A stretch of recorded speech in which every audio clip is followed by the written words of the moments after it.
2024 లేదా 25లో డిగ్రీ లేదా బీటెక్ చదివారా? సాఫ్ట్‌వేర్ జాబ్ కోసం ఎదురు చూస్తున్నారా? అయితే కోడ్ జ్ఞాన్ 100 డేస్ కోర్సులో చేరండి. జాబ్ సాధించండి. Welcome to Suman TV. నేను మీ Suman TV Nag. Rental agreement తయారు చేసేటప్పుడు లీగల్‌గా ఏ వ్యాలిడ్ పాయింట్స్‌ని పర్టిక్యులర్‌గా కన్సిడర్ చేయాలి అండ్ వాటిని ఇన్‌పుట్‌లోకి తీసుకోవాలి అనేటువంటిది ఈరోజు మనతో పాటు హైకోర్టు అడ్వకేట్ అలగరి రవీంద్రనాథ్ గారు ఉన్నారు. అది వారి మాటల్లో తెలుసుకుందాం. Hello sir. హాయ్ అండి నాగరాజ్ గారు. రెంటల్ అగ్రిమెంట్ చేసేటప్పుడు ఎలాంటి ఇన్‌పుట్స్ తీసుకోవాలి సార్ అసలు? ఒక చిన్న అగ్రిమెంటు పెద్ద పెద్ద సమస్యలను కూడా పరిష్కారం చేసే అవకాశం ఉంటుంది నాగరాజ్ గారు. కానీ చిన్న అగ్రిమెంట్ రాసుకునేటప్పుడు మనకి ఉన్నటువంటి చిన్న లేజినెస్ అనుకోండి, లేకపోతే ఏం జరుగుతుందిలే చూద్దాంలే అన్నటువంటి చిన్న కేర్‌లెస్ అనేది పెద్ద పెద్ద సమస్యలకు కూడా కారణమయ్యే అవకాశం ఉంటుంది. జనరల్‌గా రెంట్ తీసుకున్న వాళ్ళు కావచ్చు, లేకపోతే తమ ఇళ్ళని ప్రాపర్టీని రెంట్‌కి ఇచ్చేటప్పుడు కూడా ఆ ఇద్దరు కూడా రెంట్ ఇచ్చేవాళ్ళు, రెంట్ తీసుకున్న వాళ్ళు అంటే లెజీ ఇద్దరు కూడా లేదా రెంట్‌కి దిగుతున్న పర్సను, రెంట్‌కి ఇస్తున్న పర్సను, లేకపోతే లీజుకి ఇస్తున్న పర్సను, లీజుకి తీసుకున్న పర్సన్, వీళ్ళు చిన్న చిన్న తప్పిదాలు ఏమవుతాయంటే తర్వాత వచ్చే న్యాయపరమైన సమస్యలకి చాలా పెద్ద కారణాలు అయిపోతుంటాయి నాగరాజు గారు. చిన్న నెగ్లిజెన్సీ ఏముందిలే రిటర్న్గా తీసేసుకుంటే సరిపోతుంది కదా అని రోడ్లో మార్కెట్లో ఒక రెగ్యులర్గా ఒక జనరల్ ఫార్మేట్ ఉంటుంది. ఆ జనరల్ ఫార్మేట్ ఎలా ఉంటుంది అంటే మార్కెట్లో జరిగే డాక్యుమెంట్ రైటర్ దగ్గరికి వెళ్ళి ఒక స్టాండర్డ్ ఫార్మేట్ అడిగితే వాళ్ళు ఒక 2 పేజీలు ఇస్తారు. ఎవరు ఇస్తున్నారు, ఎవరు తీసుకుంటున్నారు, ఎంత అమౌంట్, ఈ ఒక 4-5 కంటెంట్స్ పెట్టేసుకొని కొట్టేసుకుంటే సరిపోతుంది కదా, ఇచ్చేసి సరిపోతుంది కదా అన్నటువంటి ధోరణిలో చాలామంది ఉంటారు. కానీ తరువాత వచ్చే సమస్యలకి చాలా భారీ మూల్యం చెల్లించుకుంటారు. నేను ఎందుకు ఈ మాట చెప్తుంటే రీసెంట్గా నాకు ఒక క్లయింట్ వచ్చారు. ఆ క్లయింట్ ఎల్బీ నగర్లో తన కమర్షియల్ ప్రాపర్టీని ఆయన ఇవ్వడం జరిగింది. ఆయన కమర్షియల్ ప్రాపర్టీని మొత్తం చక్కగా లీజు డాక్యుమెంట్ రాసుకున్నారు. కానీ ఆయన అనుకున్న కారణాలు ఇచ్చే ఎవరైతే ఆ లీజుకి తీసుకున్న పర్సన్ గడచిన ఒక 6 months నుంచి రెంట్ పే చేయడం మానేశారు. రెంట్ పే చేయకపోతుంటే పెద్దని ఏజ్ కూడా 72 సంవత్సరాల వయసు. ఈయన ఏం చేస్తున్న పిల్లలందరూ ఎక్కడో సెటిల్ అయిపోయారు.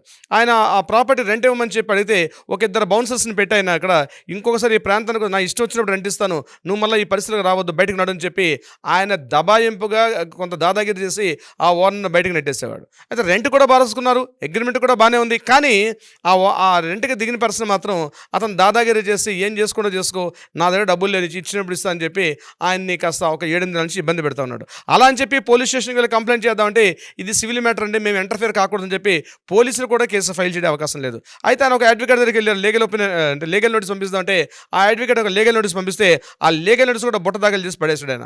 ఇంకొక అడ్వకేట్ దగ్గరికి వెళ్ళారు, ఆ అడ్వకేట్ కూడా ఇచ్చిన నోటీస్ని కూడా బుట్ట దాఖలు చేసేసాడు ఆయన. నా దగ్గర క్లయింట్ వచ్చి మాట్లాడడం జరిగింది, సార్ ఇట్లాంటి ప్రాబ్లం వచ్చింది, ఏం చేయమంటారు సార్ అంటే నేను కూడా లీగల్ నోటీస్ రాద్దాం సార్ అని చెప్పాను. అంటే వద్దు సార్, లీగల్ నోటీసులు చాలా సఫర్ అయిపోతున్నాం, అసలు ఇదే ప్రాబ్లం అవుతుంది, ఆయన ఏదో రకంగా వేకెంట్ చేయాలి సార్ అని, నీకు ఎవిక్షన్ సూట్ వేయాలి. ఎక్కడ వేయాలి ఎవిక్షన్ సూట్? సిటీ సివిల్ కోర్టులో ఎవిక్షన్ సూట్ వేయాలి సార్. ఎవిక్షన్ సూట్ వేసుకుంటే అతను వేకెంట్ చేస్తాడు. బట్ ఎవిక్షన్ సూట్ వేస్తే రికవరీ అయ్యేసరికి 3 ఏళ్ళు పడుతుంది. అప్పటిదాకా మీ ప్రాపర్టీని ఎంజాయ్ చేస్తాడు కదా నేను చెప్పాను. ఆయన ఏమంటాడంటే ఎవిక్షన్ సూట్ వేసింది కరెక్టే సార్, మరి నేను ఏం చేయను, నాకు వేరే దారి లేదని. అప్పుడు నేను చెప్పాను ఆయనకి, మీరు ఏదేదో రాసుకున్నారో రెంటల్ అగ్రిమెంట్ తీసుకొని రండి సార్ అని చెప్పాడు ఆయన. ఆ రెంటల్ అగ్రిమెంట్ తీసుకొస్తే అంతా పూర్తిగా తప్పులు తడకగా ఉంది. దాన్ని అడ్వాంటేజ్ తీసుకున్నటువంటి అతను ఏం చేశాడంటే చాలా చాలా లీగల్ పాయింట్స్ గట్టిగా లేవు కాబట్టి ఆయన ఇష్టానుసారంగా ఉంది. అప్పుడు నేను ఏం చేశానంటే రెంట్ కంట్రోల్ బోర్డుకి లెటర్ రాసి ఆ రెంట్ కంట్రోల్ బోర్డు నుంచి ఆ రెంట్ కంట్రోల్ బోర్డు కమిషన్ ఒక లెటర్ రాసాం. అట్ ద సేమ్ టైం నేను ఒక డ్రాఫ్ట్ రాశాను. లీగల్ డ్రాఫ్ట్ కూడా టెక్నికల్గా రాయడం ఇంపార్టెంట్. ఎప్పుడైతే లీగల్ డ్రాఫ్ట్ సివిల్ మ్యాటర్ నుంచి కాస్త క్రిమినల్ కేసులకు ఎప్పుడైతే టర్న్ చేసి రాసామో ఇమీడియట్గా నోటీస్ అందుకున్న 3 రోజు నాడే ఇమీడియట్గా వేరే అడ్వకేట్తో మళ్ళీ రిప్లై లీగల్ నోటీస్ పంపించాడు, సార్ నేను ఈ మంత్ ఎండింగ్ కల్లా వేకెంట్ చేసి ఈ ప్రాపర్టీ నుంచి వెళ్ళిపోతున్నాడు సార్ అని చెప్పి. అంటే పెద్ద సమస్య యాక్చువల్గా కోర్టులోకి వెళ్ళి ఎవిక్షన్ సూట్ వేసి అమౌంట్ రికవరీ సూట్ వేసి ఆ 2 సమస్యలు లేకుండా జస్ట్ ఒక లీగల్ నోటీస్ ద్వారా కూడా అతను వేకెంట్ చేసిన ఎగ్జాంపుల్ కూడా నా దగ్గర ఉంది. ఎందుకు అంత గట్టిగా చెప్తున్నా అంటే ఒక రెంటల్ అగ్రిమెంట్ రాసుకునేటప్పుడు లీగల్ కీ పాయింట్స్ కొన్ని ఉంటాయి. నేను దీనికి సంబంధించి కొన్ని ఎగ్జాంపుల్స్ మీకు చెప్తాను. ఎలాంటి పాయింట్స్ రాసుకోవాలి? ఫస్ట్, ఎవరికి ఇస్తున్నాం, ఏ పర్సన్కి ఇస్తున్నావా, కంపెనీకి ఇస్తున్నావా? కంపెనీకి ఇస్తే కంపెనీకి సంబంధించిన టోటల్ డీటెయిల్స్, కంపెనీ రిజిస్ట్రేషన్ చేసుకున్నటువంటి రిజిస్ట్రేషన్ ఫర్ము, ఆ లేబర్ లైసెన్స్, జిఎస్టీ ఉంటే జిఎస్టీ, మొత్తం డీటెయిల్స్ అన్ని కూడా మెన్షన్ చేయాలి. Point number 1. పాయింట్ నెంబర్ 2, ఎందుకోసం ఇస్తున్నాం ప్రాపర్టీ, ఏ పర్పస్ మీద ఇస్తున్నాం, పర్పస్ ఆఫ్ ద ప్రాపర్టీ అని కూడా మెన్షన్ చేయాలి క్లాస్, ఎందుకు ఇస్తున్నాం అని చెప్పి. 3వది, అమౌంట్ ఎంత అడ్వాన్స్ తీసుకుంటున్నాం, ఎంత అమౌంట్ అడ్వాన్స్, ఒక 2 months 3 months అడ్వాన్స్, ఇది ఫోర్ఫిట్మెంట్ చేస్తామా లేకపోతే కంటిన్యూ ఉంటుందా అన్నది కూడా మెన్షన్ చేయాలి. ఒకవేళ for every month 5th rent pay చేయాలనుకుంటే 5వ తారీఖు రెంట్ పే చేయకపోతే దానికి ఏమైనా క్లాస్ పెట్టుకుంటున్నారా? 5th కాదు 6th నుంచి 10th లోగా పే చేస్తే ఏమైనా రేట్ ఇంక్రీజ్ చేస్తారా? ఈ క్లాస్ను కూడా మెన్షన్ చేయాలి.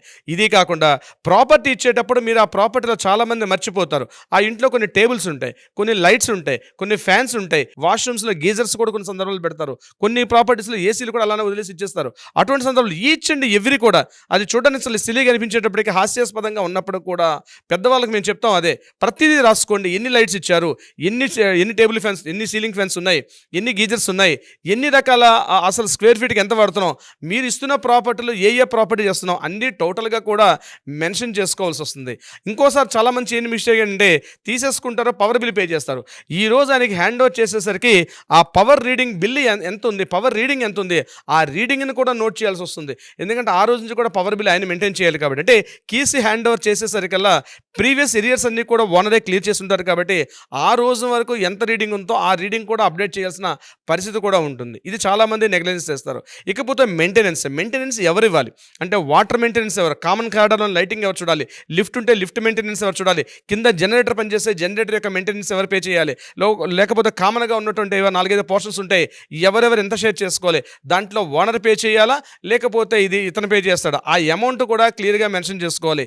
ఇంక్రీజ్ చేసే ఎన్హాన్స్మెంట్ ఎంత చేస్తున్నాం మనం, ఎవ్రీ ఇయర్ 10% ఇంక్రీజ్ చేస్తున్నామా లేకపోతే ఎంత చేస్తున్నామని కూడా రాసుకోవాలి. మన ఆంధ్ర తెలంగాణలో ఉన్నటువంటి రెంట్ కంట్రోల్ బోర్డు యాక్ట్ ప్రకారం 10 to 15% మించి మనం చేసుకునే అవకాశం లేదు. ఇకపోతే మీరు ఎక్కువగా రాసుకునేటప్పుడు 11 months మాత్రమే రాస్తారు. ఎందుకు 11 months రాస్తారు అంటే 11 months రాస్తే 11 months బిఫోర్ రాసుకుంటే ఆ ప్రాపర్టీకి ఏదైతే ఉందో రిజిస్ట్రేషన్ చేయాల్సిన అవసరం లేదు, అంటే స్టాంప్ డ్యూటీ కట్టాల్సిన అవసరం లేదు కాబట్టి మాత్రమే 11 months బిలో రాసుకుంటారు. ఒక్కోసారి మీరు 3 months కూడా రాసుకోండి సార్, 3 years కూడా రాసుకోండి, 4 years కూడా రాసుకోండి. బట్ దానికి ఏంటంటే ఆ డాక్యుమెంట్ రిజిస్ట్రేషన్ చేస్తేనే వ్యాలిడిటీ. ఒకవేళ మీరు 3 years పాటు మెన్షన్ చేసి ఆ డాక్యుమెంట్ రిజిస్ట్రేషన్ చేయకపోతే ఆ డాక్యుమెంట్కి వ్యాలిడిటీ ఉండదు. సో గవర్నమెంట్ రూల్స్ ప్రకారం, లా రూల్స్ ప్రకారం బిలో 11 months 12 months ఎందుకు రాస్తారంటే బిలో 11 months రాసుకున్న ఒకవేళ రిజిస్ట్రేషన్ చేయకపోయినా దానికి వ్యాలిడిటీ ఉంటుంది. ఎందుకంటే రిజిస్ట్రేషన్ ఛార్జెస్ గవర్నమెంట్ పే చేయాలి. ఆ రిజిస్ట్రేషన్ ఛార్జెస్ ఎవరు పే చేయాలి. ఇంకోటి ఒకవేళ మెయింటెనెన్స్ పర్ స్క్వేర్ ఫీట్ ఉంటే పర్ స్క్వేర్ ఫీట్ ఎంతెంత మనం మెయింటైన్ చేయాలి.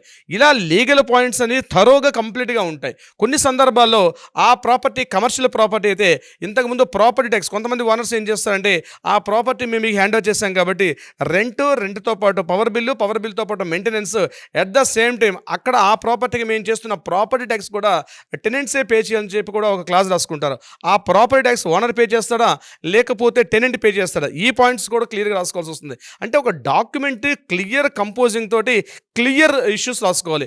ఒకవేళ ఇష్యూస్ జరిగినాయి అంటే ఒక ఇయర్ క్యాలెండర్లో కంటిన్యూ ఒక 3 months కంటిన్యూ పే చేయకపోతే అది ఎవరు పే చేయాలి, అంటే ఆయనకి ఎవిక్షన్ ఎలా వేకెంట్ చేయాలి, ఏ జ్యూరిస్డిక్షన్కి ఎందుకు వస్తుంది, ఆ పాయింట్ కూడా క్లాస్ మెన్షన్ చేయాలి.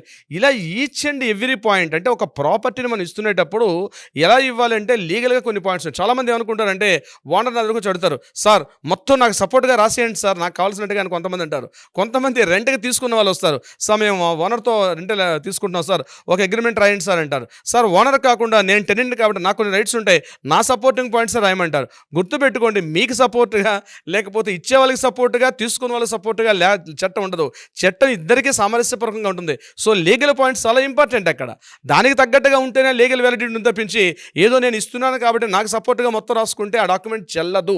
ఇంకొకటి తీసుకున్న వాళ్ళ సపోర్ట్గా ఓనర్కి ఏది పెద్దగా నాలెడ్జ్ లేదు కాబట్టి అట్లాంటి రాసేసుకుంటే మొత్తం నేను ఇరికిస్తాను అని చెప్పి అనుకోవడం కూడా కరెక్ట్ కాదు. అంటే ఇద్దరికీ బోత్ సైడ్స్ కూడా బెనిఫిట్ అయ్యే విధంగా లీగల్ యాక్ట్ ఉంటుంది. అందుకనే ఒక అనుభవజ్ఞుడు అడ్వకేట్ మాత్రమే డ్రాఫ్టింగ్ చేయగలుగుతాడు. చాలామంది ఏంటి అందుకని మీకు 10 సార్లు చెప్తాను, ప్రతి వీడియోలో కూడా చెప్తాను, ఏదైనా ఒక ట్రీట్ రాసుకున్నా ఒక డాక్యుమెంట్ రాసుకున్నా ఏదో ఒక మీకు తెలిసినటువంటి పర్సన్ లేకపోతే డాక్యుమెంట్ రైటర్ తెలిసినటువంటి ఒక డాక్యుమెంట్ రాసుకుంటే రేపు ప్రాబ్లమ్స్ ఫేస్ చేస్తే మీకు సరైన ఆన్సర్ దొరికే అవకాశం కూడా ఉండదు. ఆ ప్రాపర్టీ మీదైనప్పుడు కూడా మీరు నష్టపోయే అవకాశం ఉంటుంది. అలా కాకుండా ఒక అడ్వకేట్ ఒక లీగల్ డ్రాఫ్ట్ అని ఉంటుంది. లీగల్ డ్రాఫ్ట్ ఏం చేస్తుందంటే బోత్ పార్టీస్ కూడా ఏది మంచిది ఏది చెడ్డది, ఇది రాయొచ్చా ఇది రాయకూడదా, ఇలా రాస్తే వీళ్ళకి సేవ్ అవుతుందా లేకపోతే వాళ్ళకి సేవ్ అవుతుందని కాదు, బోత్ సైడ్ సేవేడ్గా రెంట్ కంట్రోల్ బయట యాక్ట్ ఏం చెప్తోంది, యాక్ట్కి అనుగుణంగా యాక్ట్ని పూర్తిగా బేరేక్ట్ చదువుతారు కాబట్టి బేరేక్ట్ ప్రకారంగా రెంట్ కంట్రోల్ ఒక డాక్యుమెంట్ రాయాల్సి వస్తుంది. అంటే ఒక డాక్యుమెంట్ రాసేటప్పుడు ఇన్ని ప్రికాషన్స్ తీసుకోవాలి. అందుకే స్టార్టింగ్లో మీకు చెప్పాను, ఒక చిన్న డాక్యుమెంట్ ఒక పెద్ద సమస్యకు కూడా పరిష్కారం చూపించే విధంగా ఉంటుంది. అందుకే ఒక డాక్యుమెంట్ రాసుకోవడం చాలా చాలా వెరీ మోస్ట్ ఇంపార్టెంట్ నాగరాజ్ గారు. కానీ ప్రతి ఒక్కరికి కావాల్సినటువంటి వీడియో సార్ అది. అవునండి. అయితే చాలా మంది వీడియో చూసిన తర్వాత మిమ్మల్ని అప్రోచ్ అవుదాం అనుకున్నటువంటి వాళ్ళు ఉంటారు. ఎలా అప్రోచ్ అవ్వాలి మిమ్మల్ని? కింద స్క్రోల్ అవుతున్న నెంబర్ని కాంటాక్ట్ చేయగలిగితే తప్పనిసరిగా మన లీగల్ టీం వాళ్ళకి అప్రోచ్ అవుతారు. మీకు సంబంధించిన ఎటువంటి ప్రాపర్టీకి సంబంధించినటువంటి ఎటువంటి విషయాలైనా సరే, నాట్ ఓన్లీ ఇప్పుడు నేను చెప్పే పాయింట్ కాకుండా దేనికి సంబంధించిన వివరాలైనా మీకు కావాలనుకుంటే, సలహా సంప్రదింపులు కావాలనుకుంటే తప్పనిసరిగా కింద స్క్రోల్ అవుతున్న మనకి కాంటాక్ట్ చేయండి, లేదా వాట్సాప్ చేయండి. అట్లీస్ట్ మీరు మెసేజ్ అయినా వాయిస్ మెసేజ్ పెడితే మళ్ళీ లీగల్ టీం మళ్ళీ మీకు వెనక్కి బ్యాక్ కాల్ చేసే అవకాశం కూడా ఉంటుంది. నాగరాజ్ గారు, థ్యాంక్ యూ అండి. Thank you so much Ravindranath garu. Thank you so much Nagaraj garu. మీకు గనక అంటే లీగల్గా ఏ సమస్య ఉన్నా సరే మీరు కనుక ముందుకు వెళ్ళాలి, ఒక మంచి సొల్యూషన్ కావాలి అనుకున్నటువంటి ఎవరైతే ఉంటారో హైకోర్టు అడ్వకేట్ అలాగే రవీంద్రనాథ్ గారిని సంప్రదించాలనుకుంటే స్క్రీన్ మీద మీకు కాంటాక్ట్ నెంబర్ కనిపిస్తుంది, దాన్ని మీరు కాల్ ఆర్ మెసేజ్ వాట్సాప్ చేసి అపాయింట్మెంట్ బుక్ చేసుకోండి. ఈ వీడియో లైక్ చేయండి, షేర్ మాత్రం తప్పకుండా చేయండి. ఇలాంటి మరిన్ని వీడియోస్ కోసం మా ఛానల్ ఫాలో అవ్వండి. Thank you. సుమన్ టీవీలో మీ పర్సనల్ అండ్ బిజినెస్ ప్రమోషన్స్ కోసం కింది నెంబర్కి కాంటాక్ట్ చేయండి.